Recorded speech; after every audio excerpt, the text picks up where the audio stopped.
back to our second off-season edition of Irish Illustrated Overtime. And for the second straight week, I am joined by John Brice of FootballScoop.com and Irish Illustrated. And this is a timely one, John, because today at FootballScoop, you published a comprehensive and really intriguing article regarding changes coming to college football. We talked about it a little bit last week, in-helmet communication, something that if you're a football fan and think to yourself, wait a minute, don't they have that? They did in the NFL in the 1990s, and they finally have brought it to college football. Yeah, almost exactly 30 years, or I guess exactly 30 years after the NFL first introduced in-helmet communications between basically coach and quarterback at that time. Defense was added later on. But college is finally moving there.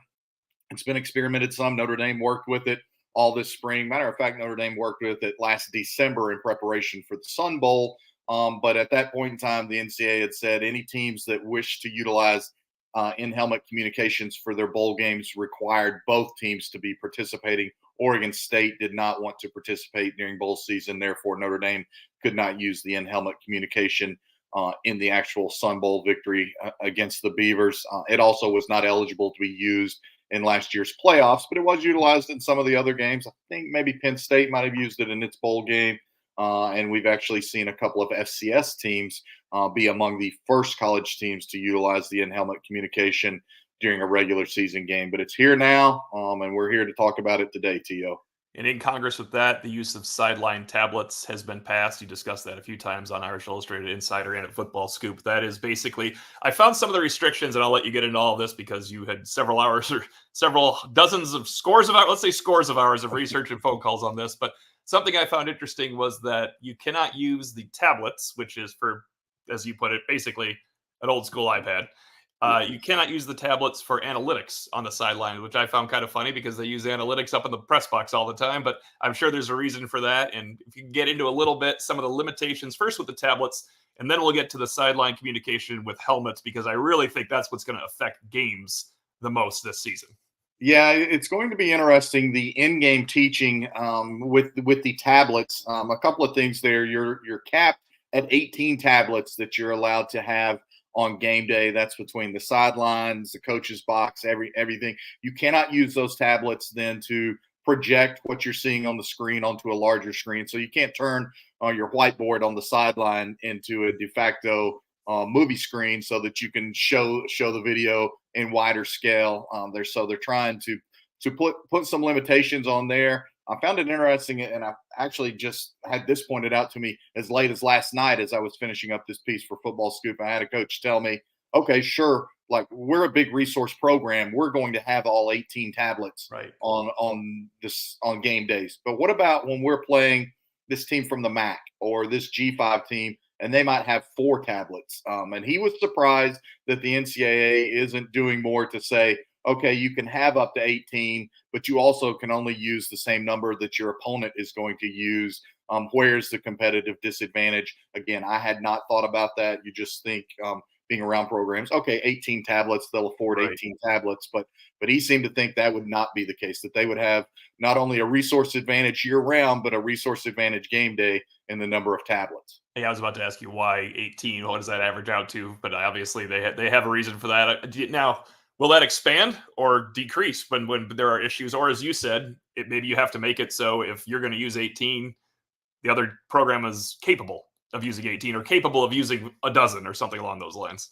Yeah, for now, it's just you're allowed up to 18. There's not a minimum. There's not rules. This was passed April 19th, I think, by the NCAA. That's when it was formally adopted. It had been trending that way before then. But it's my understanding, you can go into your game day with 18 and have your people designated and know exactly how they're going to be used on the sideline between coaches and analysts and GAs, and in the box, similar structure. And if the other team only has one for offense, one for defense, and one for special teams, then that's just the other team's bad luck. That's where it stands right now. Yeah, and I encourage everyone to read this story over at FootballScoop.com. It's called Communication Breakthrough, College Football Prepares for Massive Changes by John Brice. But my favorite part is the beginning, is your lead, actually, is expect something to go wrong. Stuff's going to go wrong. You can start explaining how this all works out. But my second favorite part of your story is that SMU is in the ACC and they'll be playing Nevada to start the year, and that's when we'll see some college football helmet communication, as well as Georgia Tech and FSU in Dublin. That does not sound like the normal start of a college football season to me, but that's what we have, and that's when these are going to debut officially. And of note, this just worked out for us to do this live stream and for us to have that story today on FootballScoop, but it's 100 days from today. Those games are 100 days from today. So for all the people who love college football the way that we do, we're in the 100-day countdown until we see live ball again and until we see this new technology begin to assert itself at the highest levels of college football. Of course, that was Notre Dame preparing for that Aviva kickoff, or that kickoff at Aviva Stadium last year for the Aer Lingus Kickoff Classic, which coincidentally they're going to continue to do. They're working very hard to brand that as basically the modern day Kickoff Classic. We had those old pigskin classics back in the late 80s and early 90s that served as the kickoff of college football a week before the season actually began. That is continuing to be what Ireland is marketing that game toward moving forward. But one of the things I found most interesting, T.O., and it's in the story, is that there's a very prominent team, and this gentleman, this DFO, has worked before at a very high-profile Power 5 institution, one that Notre Dame has played numerous times. And they've already contracted a campus IT person, and that guy's going to travel with them, and he's going to be with them at home games, but he's going to travel with them to road games as well, as they try to proactively troubleshoot any potential headset communications, any potential issues with the tablets. I think that's maybe most fascinating of that to me, and kind of my lead is that the new most important person, arguably, on a travel party this college football season is going to be an IT person for some football programs. Well, hopefully we won't lose Tom the intern to that role at Notre Dame eventually here. That would be a problem for us. But I found it also unique that the ACC is allowed for 15 total helmets, and most Power 4 conferences will be 10. That is correct. Most Power 4 conferences, and we'll dive into that a little bit, you're allowed to have 10 devices or 10 in-helmet communicators and players that you can designate on game day.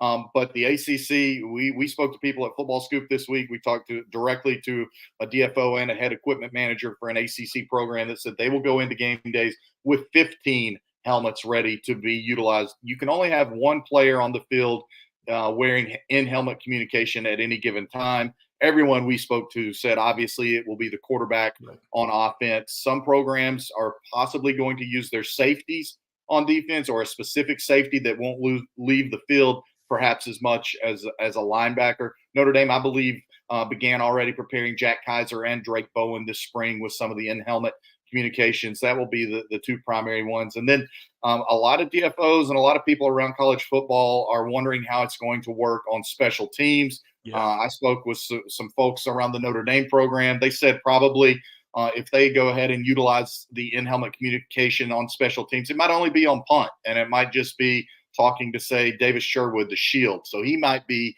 the in-helmet communicator for Notre Dame on special teams.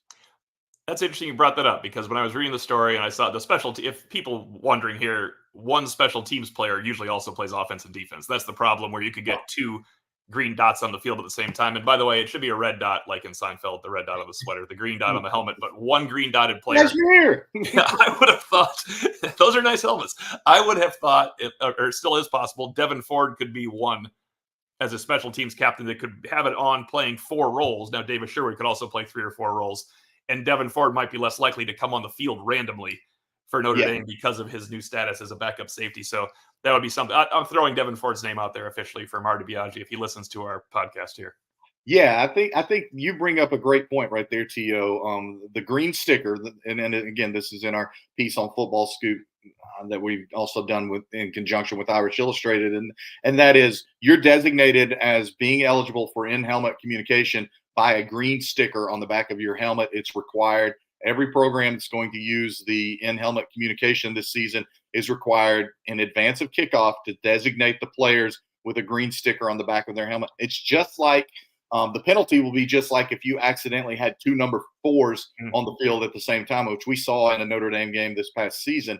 Then it's a dead ball illegal procedure penalty. So it's a 5-yard penalty.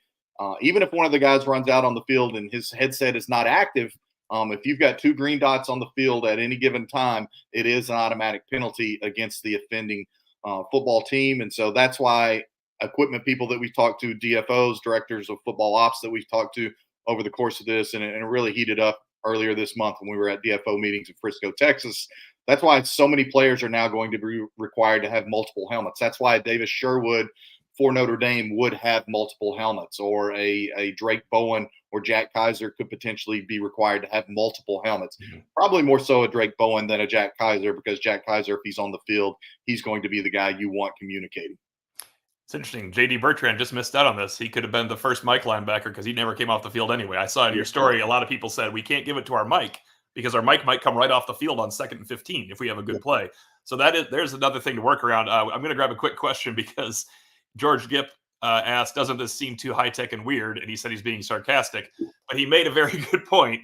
Like, I mean, the NFL has had this. What I find interesting about it is it's a somewhat arbitrary number of 10 people, correct? And that's where moving all the helmets back and forth. You would think this is going to be constant change and evaluation. I know it's a good normal number to start with, 10 people, and you figure the backup quarterback is one as well, right? So he hears everything. Exactly. Then I find it interesting. Do you have would Joe Alt have had it, or would you rather have it in a young guy like Charles Jagasa in these situations? Does he need it more than Joe Alt would? Would the center be a guy?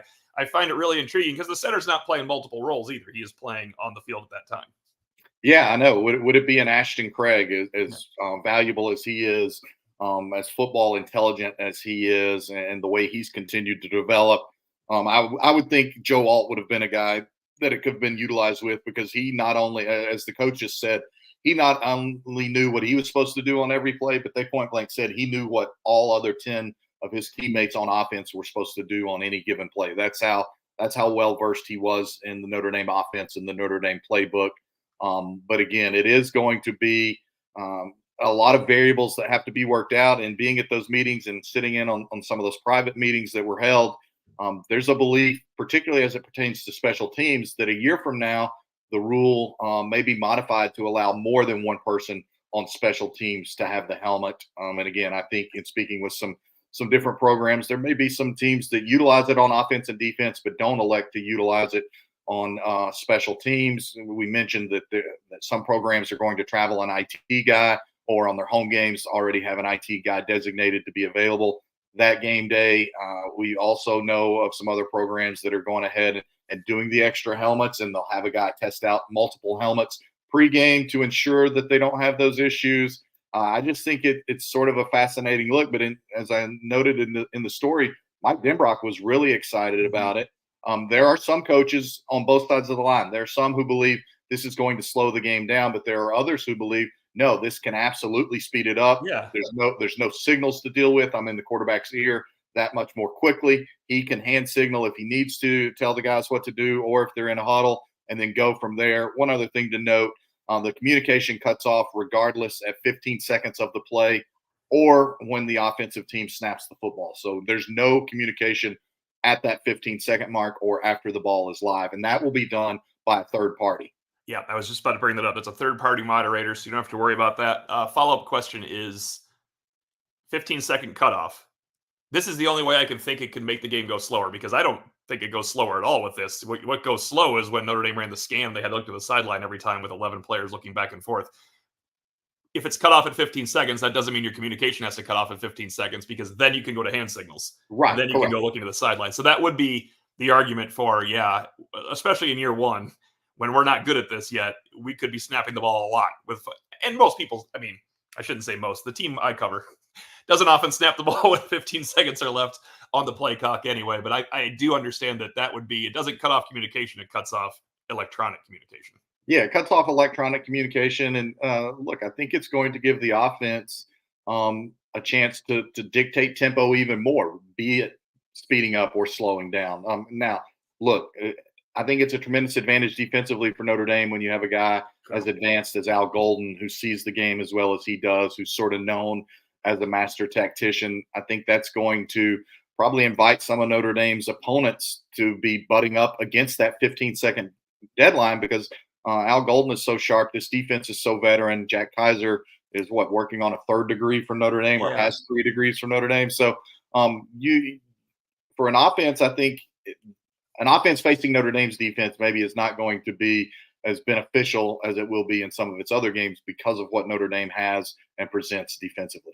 From Notre Dame perspective, it's very interesting because you mentioned Kaiser. I would think Jack Kaiser is the guy that doesn't need it, and Xavier Watts is the guy that doesn't need it. So maybe Drake Bowen is the guy that needs it. Maybe Rod Hurd, a projected starting safety who is the one that has the least experience in this defense because he was not playing in the spring. Maybe that helps Rod Hurd in game number 1 and 2. There's, of course, then he has to relay all the communication, but it's an interesting dynamic because Jack Kaiser has been relaying information for a long time without the need of this.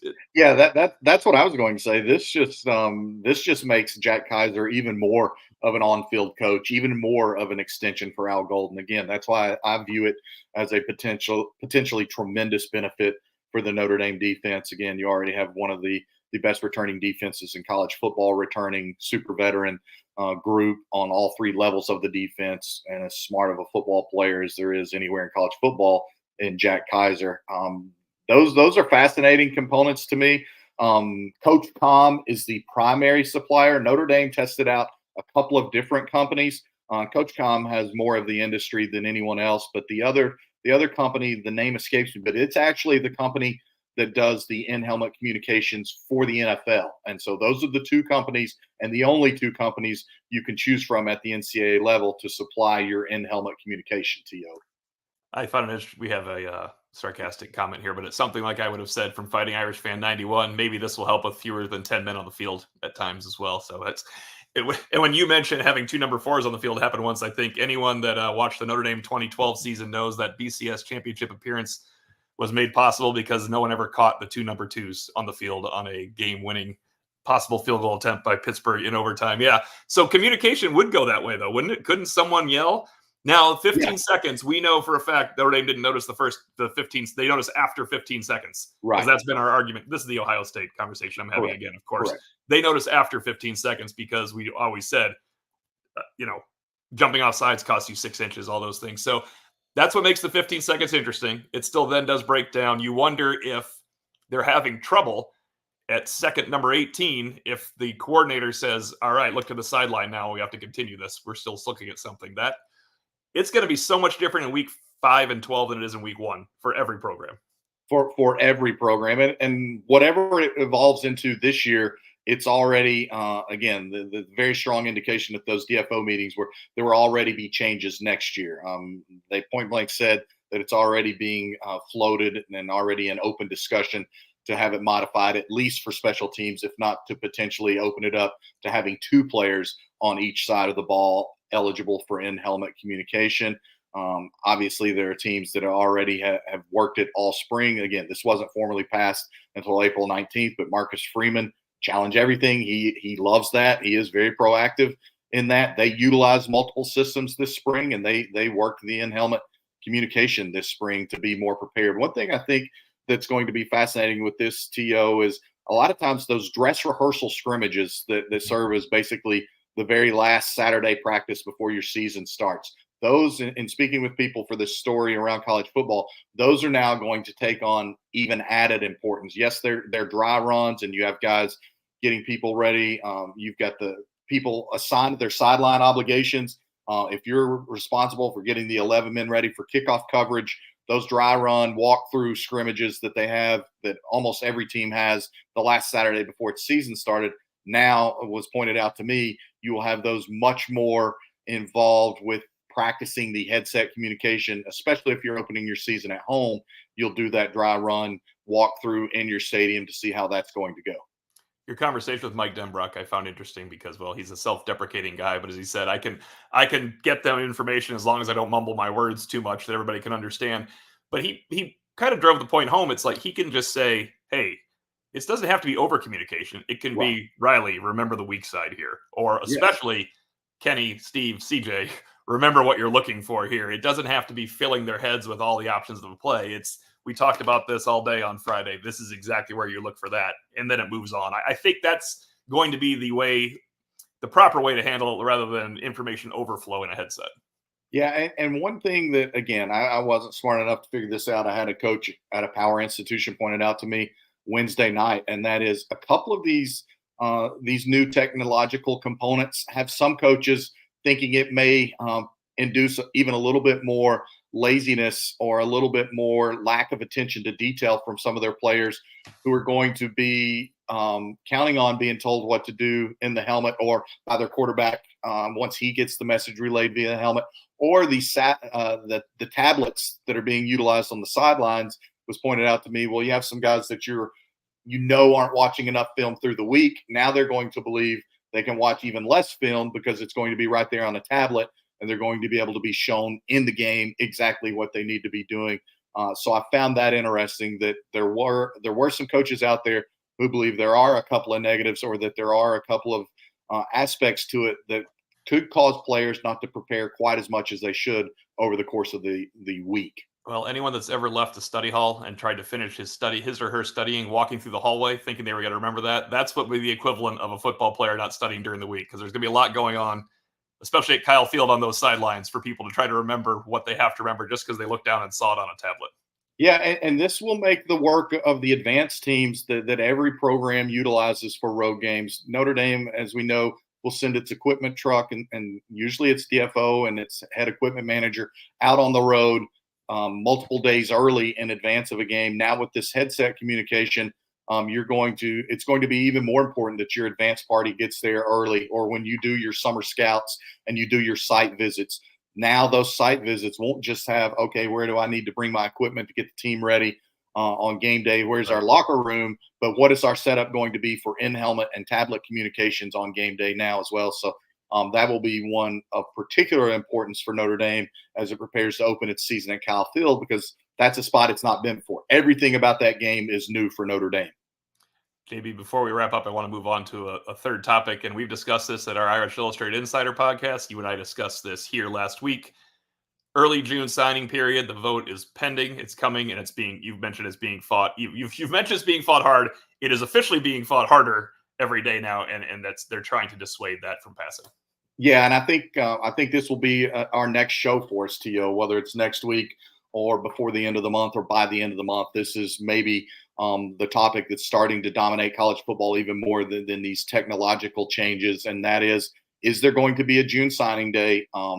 With the exception of one person this week, almost everyone that I've spoken to expects it to pass, even if they're not for it.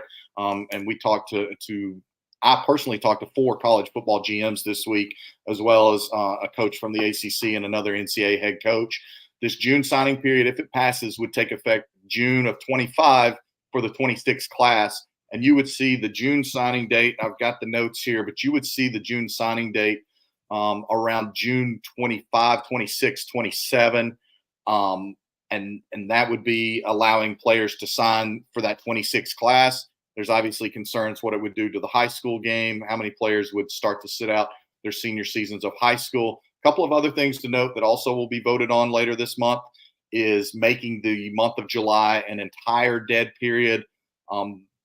There's extreme confidence that that's going to pass, period. The only question at this point seems to be, will it pass and be enacted for this coming summer, July of 24, or will it not take effect until July of 25? That's not a huge change for most programs. It's dead right now through July 24th, I believe, this year. But Notre Dame, for example, is scheduled, I think, to have a junior day in that final week of July. If it gets passed this year and enacted for this July, then Notre Dame would obviously need to move that junior day up into the month of June. Another thing to be mindful of, the December signing day is expected to have changes to it as well. They're trying to get it out of that third week of December. The proposal now would have signing day starting this coming December be December 4th for the early high school signing day. You would have December 4th, 5th, and 6th to sign. Then the portal would open after that, and you would have portal kids able to visit and then sign after that. So that's the big differentiator. We'll have more on this. I'm going to have another in-depth piece on this for Football Scoop from all those conversations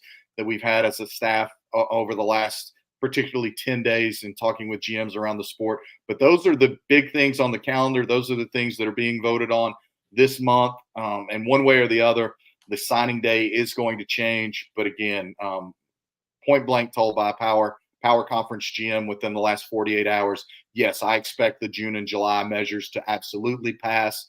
little bit maybe closer to 50-50 on the December measure. Well, And then speaking real quickly and speaking with a couple of more of my colleagues around the country who cover Big Ten programs, again, was emphasized to me yesterday. Yes, this program fully expects those dates to be adopted. Those dates in reference in that particular conversation were the June signing period and the July, the entire month of July being a dead period. when you told me the first Wednesday in December, I immediately thought to myself, that's right about when Notre Dame lost about 10 players to the transfer portal. In fact, I just did a quick Google search and Rico Flores left on December 4th.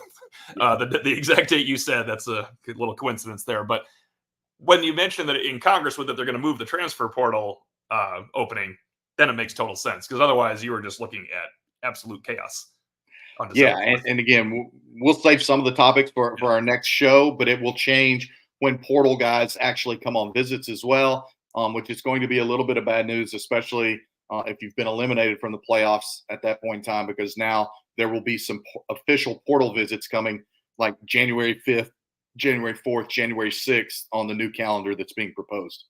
I'm going to ask one question here from Evan Martin. Usually on the show we don't take random questions, but this I think ties into our topic of the day.